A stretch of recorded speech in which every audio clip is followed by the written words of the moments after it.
네, 뉴욕 증시 마감 상황 살펴보는 김선영의 인USA SH 인베스트먼트 김선영 연구원과 미국 현지 연결해서 얘기를 들어보도록 하겠습니다. 연구원님 안녕하십니까? 예, 안녕하십니까. 김선영입니다. 네, 자, 뉴욕 증시 3대 지수 모두 다 좀 큰 폭으로 하락을 했습니다. 아무래도 중국의 어떤 위안화 평가 절하 이 부분이 좀 상당히 큰 역할을 했죠. 예, 그렇습니다. 중국의 기습적인 위안화 평가 절하로 인해 오늘 뉴욕 증시 큰 폭의 하락세를 보였습니다. 지난번 중국 인민은행이 위안화 기준 환율을 사상 최대인 전일보다 1.86% 높인 달러당 6.2298 위안으로 공시했다는 뉴스가 중국의 경제가 예상보다도 더욱 부진할 것이라는 우려로 바뀌면서 뉴욕 증시에 오늘 큰 악재로 작용을 했습니다. 이 같은 위안화 평가 절하는 지난 2008년 금융위기 당시 기록한 0.7% 하락보다 이후 가장 큰 것으로 위안화 가치는 지난 2012년 9월 수준으로 되돌아간 것인데요. 작년 11월 이후 네 차례의 금리 인하에도 불구하고 중국 경제가 회복되지 않고 있는 데 대한 고육지책을 해대게 되면서 중국 경제에 대한 우려를 증폭시키고 있습니다. 이 같은 우려로 국제 원유를 비롯한 기초 원자재 가격이 일제히 급락하고 미국의 다국적 기업들의 수출 경쟁력이 악화될 것이라는 분석으로 이들의 주가가 큰 폭으로 하락한 것이 오늘 증시에 장중 꾸준히 하방 압력을 가했습니다.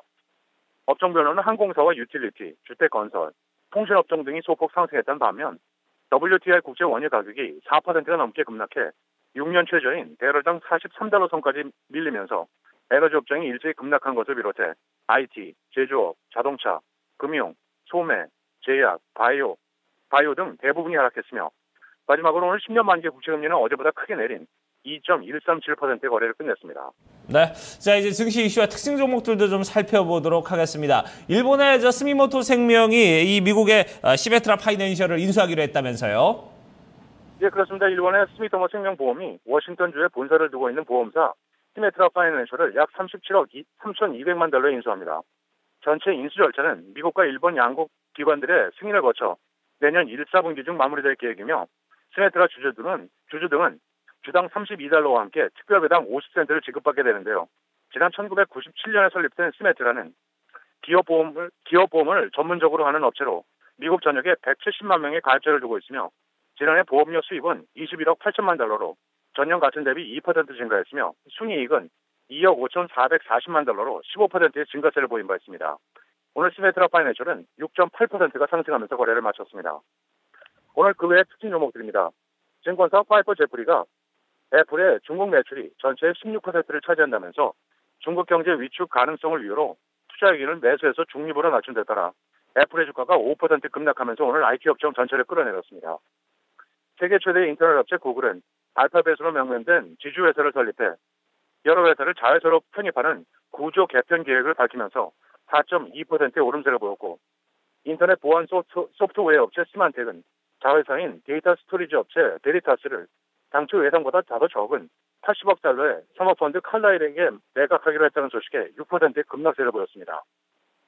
미국 최대의 어페럴 업체 갭은 7월 동일점포 매출이 7% 감소했지만 당초 우려보다 크게 악화되지 않았고 올드네이버 브랜드는 오히려 3%의 증가세를 보였다는 소식에 주가는 0.5% 상승했으며 소형 바이오 업체 노바백스는 개발 중인 호흡기 질환 치료제 백신이 임상실험에서 높은 효능을 보였다는 소식에 25%의 폭등세를 보였고 마지막으로 외식업체 레드로비는 지난 분기 주당 순이익이 78%를 기록해 예상에 부합했지만 분기 매출이 전년 대비 14.4%가 증가한 2억 9,200만 달러에 그쳐 예상보다 700만 달러가량 적었다는 소식에 실명 매물이 유입되면서 11%의 급락세로 거래를 마감했습니다. 네, 자 이제 경제 지표의 일정들 좀 체크를 해보도록 하겠습니다.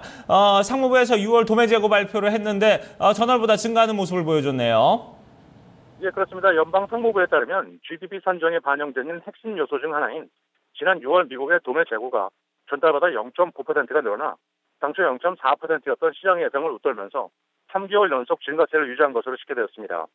기업들이 판매 증가를 예상해 상품을 확보하려는 추세가 이어진 것으로 제조업 경기 전망이 다소 개선될 것임을 보여준 결과였는데요.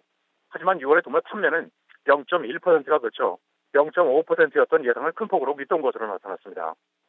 마지막으로 내일은 상무부의 7월 소매 판매를 시작으로 노동부의 7월 수출입 가격과 주간 실업상 청구 건수 그리고 상무부의 6월 기업 재고 등의 경제 지표와 함께 알리바바를 시작으로 메이시스, 뉴스코프 그리고 시스코 시스템스가 지난 분기 실적을 발표할 예정입니다. 네, 알겠습니다. 오늘도 좋은 말씀 고맙습니다. 네, 고맙습니다. 네, 자 이렇게 미국 현지 연결해서 저희가 김선영 연구원과 뉴욕 증시 마감 상황 살펴봤습니다. 자, 3대 지수 모두 다 큰 폭으로 좀 하락하는 모습. 자, 그렇다면 지수별로 좀 흐름은 어땠는지 자세히 좀 알아보도록 하고요. 또 증시에 영향을 미쳤던 외신 소식들 어떤 것들이 있는지 체크를 해보도록 하겠습니다. 시황센터로 넘어갑니다. 어이즈 앵커 그리고 우성 기자 두 분 전해주시죠. 네.